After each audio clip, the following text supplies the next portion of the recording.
It was a hot summer July afternoon. The year is 1996, and I was sitting there in the empty stands at our local professional ballpark. And I was nervous. See, today was the first day that I had an official job. While I had other paying odd jobs before, this was different because now I had a boss and a large number of coworkers of a similar age. I was here on a mission to serve concessions to the baseball fans, and I had no idea what to expect. While I waited my shift to begin, I sat there trying to look cool on the hard, scorching metal bleachers. But I hardly noticed because of the butterflies that were twisting around in my stomach, and I was sitting there just totally lost in thought. Awareness came flooding back in, and in an instant I became hyper-cognizant of my surroundings. The team out on the field warming up, the early crowd starting to file in, and a newer but familiar song was playing over a very loud and tinny-sounding stadium speaker. Erick Clapton was strumming out his rendition of Change the World, and although I heard the song a few times before, this was different. Like, way different. There was something profound at that moment about the simplicity of the beat combined with a stadium filling full of hungry fans. This was all mixed together in a giant soup of anticipation of my upcoming job duties and inner meditation of the song. Internally, I was facing the fear of failure and disappointment in what I was concerned would be a chaotic environment of overflowing sodas and explosions of nacho cheese.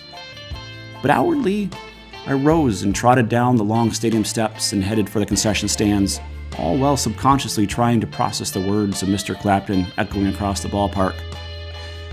To this day, oddly, I still don't play or seek out that song often. I don't have it saved on my Spotify list, nor do I have any old MP3s saved off anywhere from an old LimeWire or Kazaa account. Future topic. But the impression has left in my mind. The memory the tune has burned into my young brain has attached. I remember everything about that moment.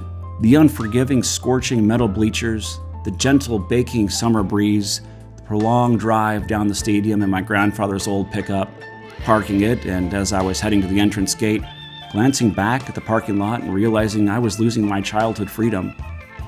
This is it.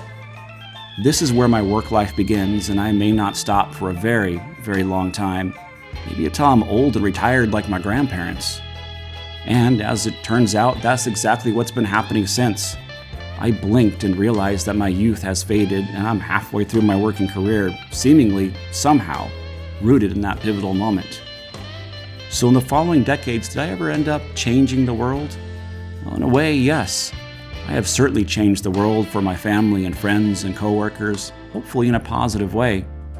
You yourself have as well, one way or the other. Some of us are still seeking a larger way of changing the world, to expand our influence way outside our preconditioned boundaries.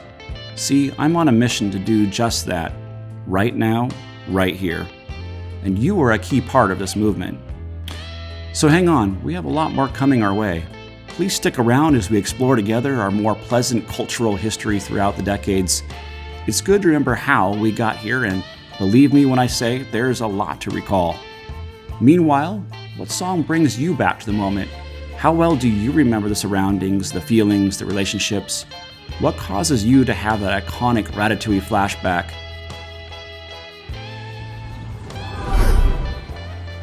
Share with us below so we can vicariously experience it with you, just like we have done here.